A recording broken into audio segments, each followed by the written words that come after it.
Hi friends, இன்றைக்கி நம்ம வீடியோவில் எதை பற்றி பார்க்க போகிறோன்னா, பஜ்ஜீஸுக்கு எந்தெந்த மாதிரி ஃபுட்டு கொடுக்கலாம், நம்ம பஜ்ஜீஸை எப்படி ஹெல்த்தியாக வச்சுக்கிறது, அதுக்காக என்னென்ன உணவு கொடுக்கலாம், அதை பற்றி தான் பார்க்க போகிறோம். அங்கே ஸ்டெப் பை ஸ்டெப்பாக பார்க்கலாம். நம்ம தானியத்தில் என்னென்ன கொடுக்கலாம் அதை பார்க்கலாம். ஃபஸ்ட்டு பார்த்திங்கன்னா தினை.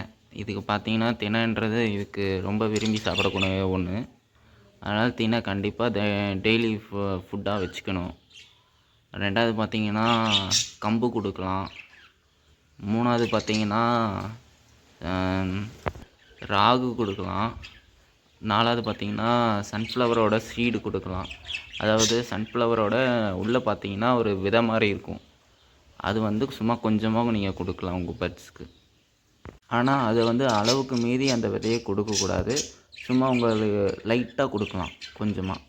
அடுத்ததாக பார்த்தீங்கன்னா வெஜிடபிள்ஸில் எதெல்லாம் கொடுக்கலாம், காய்கறியில் எதெல்லாம் கொடுக்கலான்னு பார்த்தீங்கன்னா, முதல்ல கேரட்டு, அப்புறம் பார்த்திங்கன்னா மக்காச்சோளம் கொடுக்கலாம், அப்புறம் பார்த்திங்கன்னா காலிஃப்ளவர் கொடுக்கலாம், அப்புறம் பார்த்திங்கன்னா முருங்கைக்கீரை கொடுக்கலாம், அப்புறம் பார்த்திங்கன்னா கொத்தமல்லி தழை கொடுக்கலாம், அப்புறம் பார்த்திங்கன்னா பச்சைப்பயிறு கொடுக்கலாம். பச்சைப்பயிறு எப்படி கொடுக்கலான்னா, நீங்கள் காலையில் கொஞ்சம் வாங்கிட்டு வந்துட்டு காலையில் ஊற வச்சிங்கன்னா அடுத்த நாள் காலையில் நீங்கள் தாராளமாக கொடுக்கலாம். அதாவது காலையில் ஊற வச்சிட்டிங்கன்னா சாயங்காலம் வரையும் ஊறிட்டு அதுக்கப்புறம் அதை எடுத்து நல்லா கழுவிட்டு அதுக்கப்புறம் நீங்கள் வெள்ளை துணியை ஒன்று எடுத்து அதில் முளை கட்டி வச்சு அடுத்த நாள் காலையில் அதை எடுத்து நீங்கள் கூண்டுல வச்சிட்டிங்கன்னா அது பாட்டுன்னு சாப்பிடும். ஆனால் கொஞ்சம் சாப்பிட்லைன்னா நீங்கள் நசுக்கி கொஞ்சம் வைக்கணும். இது மாதிரி நீங்கள் கொஞ்சம் கொஞ்சமாக வாரத்துக்கு ஒரு 2-3 நாளைக்கு கொடுத்தீங்கன்னாவே உங்கள் பேர்ட்ஸ் கொஞ்சம் ஹெல்த்தி ஆகிறதுக்கு நீங்களே பார்க்கலாம்.